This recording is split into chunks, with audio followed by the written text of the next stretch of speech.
नमस्कार दोस्तों। आज का ये हमारा वीडियो रहेगा थोड़ा-सा हमारी तैयारी से इतर और ख़ास तौर से रहेगा मेरी बहनों के लिए, जिनकी एज 30 प्लस हो चुकी है, जो गृहिणी हैं, जो बच्चों को, परिवार को सँभाल रही हैं, उनके लिए छोटा-सा ये आज का वीडियो रहेगा। बाकी जो साथी हैं, जेंट्स हैं, भाई हैं, उनके लिए भी कोई मनाही नहीं है कि वो ये वीडियो उनके लिए नहीं है। लेकिन फिर भी विशेष तौर से उनको ही संबोधित करना चाहूँगी कि जो हमारा स्वास्थ्य है ना, वो हमारी सबसे बड़ी पूँजी होती है।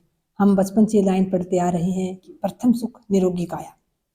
तो इस बात का विशेष ध्यान रखते हुए जो मेरी बहनें हैं, जिनको बढ़ती उम्र के साथ हमें बहुत सारे रोग जो हैं वो घेर लेते हैं। फिर चाहे हमारे पास कितनी भी दौलत हो, कितनी भी संपत्ति हो, हम उसमें खुश नहीं रह पाते हैं, क्योंकि जब हमारा शरीर ही स्वस्थ नहीं है, तो हम खुश कैसे रह सकते हैं? तो आपको विशेष रूप से बहनों से ये कहना चाहूँगी कि बढ़ती उम्र के साथ आप अपने लिए थोड़ा-सा समय ज़रूर निकालें। भले ही आप कितने भी व्यस्त हों, मुझे पता है बहुत सारा काम होता है, घर परिवार में बच्चों को सँभालना, सारा काम, ज़िम्मेदारी होती है, फिर बहुत सारी बहनें तैयारी कर रही होती हैं, तो तैयारी के लिए भी समय निकालती हैं। ऐसे में लेकिन आप आधे घंटे की नींद कम ले लीजिए और कम ले लीजिए जो लेती हैं उसमें से भी, लेकिन आधा घंटा आप अपने लिए ज़रूर निकालें। क्योंकि अभी आप चाहे कितनी भी स्वस्थ हैं या स्वस्थ तो आज के समय में कोई मुश्किल ही मिलेगा बिल्कुल स्वस्थ, तो कोई ना कोई रोग किसी ना किसी को घेरे ही रहता है। आप ज़रूर बताएँ, आप में से अगर कोई बहन बिल्कुल स्वस्थ है, जिसको किसी प्रकार की कोई जो रोग नहीं है, किसी प्रकार का कोई शरीर में तकलीफ़ नहीं है, तो ज़रूर बताएँ कि हाँ, मैं पूर्णतः स्वस्थ हूँ।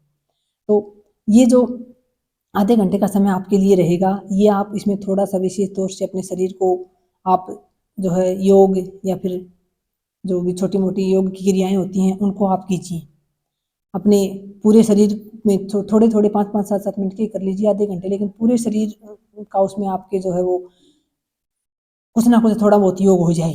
जैसे चेहरे से लेके आँखों का, गर्दन का, हाथों का, पैरों का, इस प्रकार से आप जैसे यूट्यूब पर भी बहुत सारी वीडियो आते हैं योग के लिए, आप थोड़ा-सा देख के और अपने लिए आधा घंटा आप निकाल के देखिए।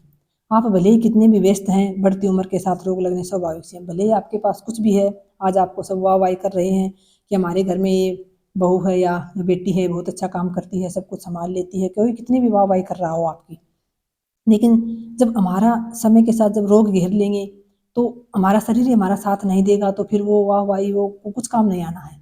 और जब तक व्यक्ति काम का रहता है, जब तक व्यक्ति किसी के लिए कुछ करता है, तभी तक उसकी वाह-वाही होती है। या फिर साथियों, जो अच्छाई का सर्टिफ़िकेट होता है, वो फिर शमशान घाट में मिलता है। जब व्यक्ति की मृत्यु हो जाती है, उसके बाद उसको वो सर्टिफ़िकेट दिया जाता है कि हाँ, बहुत अच्छा व्यक्ति था। बाकी जीते जी सभी लोग आपसे खुश नहीं हो सकते। लेकिन आप अपने आप को प्राथमिकता दीजिए। अपने घर परिवार को सँभालिए, बच्चों को सँभालिए, घर की सारी ज़िम्मेदारी उठाइए, सब कुछ कीजिए, लेकिन प्राथमिकता खुद को दीजिए। क्योंकि एक बार शरीर में रोग लग गए, उसके बाद वो ठीक नहीं होते हैं। एक को ठीक करते-करते, दवाई लेते-लेते दूसरा रोग शुरू हो जाता है और फिर ये दवाइयाँ खाते-खाते हमारा शरीर अंदर से इतना खोखला हो जाता है कि फिर इसमें बिल्कुल भी क्षमता नहीं बचती और 40-45 तक आते-आते हमारे अंदर जो है वो बुढ़ापा आ जाता है।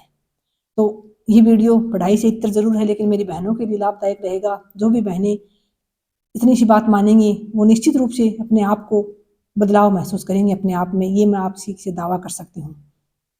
शरीर उम्र के साथ जैसे बहुत सारी बहनों में मोटापा बढ़ने लगता है या फिर कुछ बहनें जैसे दवाई वगैरह खाती हैं तो ज़्यादा ही कमज़ोर हो जाती हैं। आप भले ही आपके अंदर आपके पास को कोई ऐसा रोग है जिसमें आपको योग वगैरह करने की मनाही है, तो आप मत कीजिए। वरना अपने डॉक्टर से सलाह लेके आप, क्योंकि योग एक ऐसी विधि है जिससे हम अपने शरीर को प्राकृतिक रूप से स्वस्थ रख सकते हैं। तो अपने स्वास्थ्य का ध्यान ज़रूर रखें, सबका ध्यान रखें, सबका ख़्याल रखें, लेकिन प्राथमिकता खुद को दें। क्योंकि जब आप खुद ही स्वस्थ नहीं रहोगे, तो फिर भले ही आपकी चाहे कोई वाह-वाही करता रहे, भले ही आपके पास कितने भी पैसे हों, आपको भले ही पैसों के बिस्तर पे सुला दिया जाए, आपको अच्छे-अच्छे व्यंजन परोस दिए जाएँ, आपको अच्छे-अच्छे एसी में रहने के लिए दिया जाए, लेकिन जब आपका शरीर स्वस्थ नहीं होगा, तो फिर कुछ भी अच्छा नहीं लगना है। तो कोशिश ये करें, कम खाएँ, जैसे कि शाम का भोजन हम लेट करते हैं।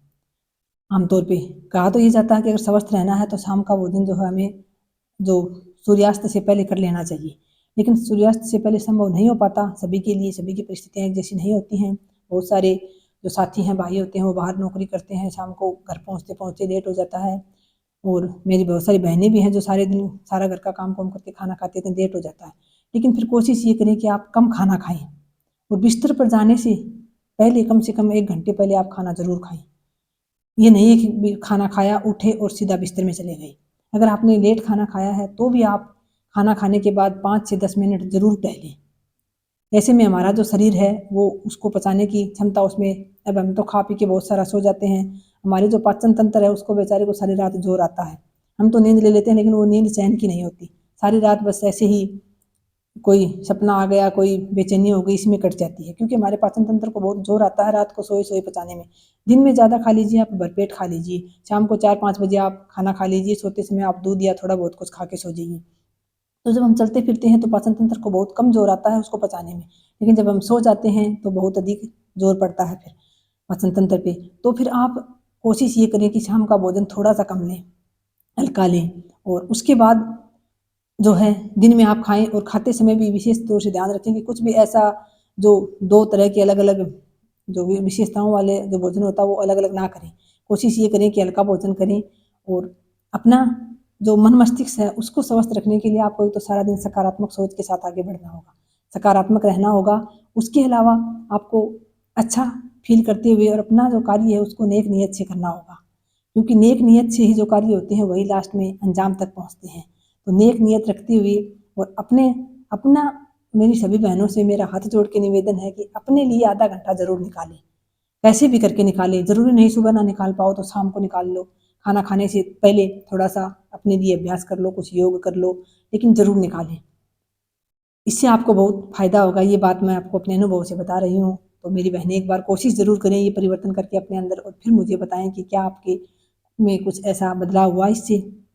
बहुत-बहुत आभार, नमस्कार, जय श्री राम।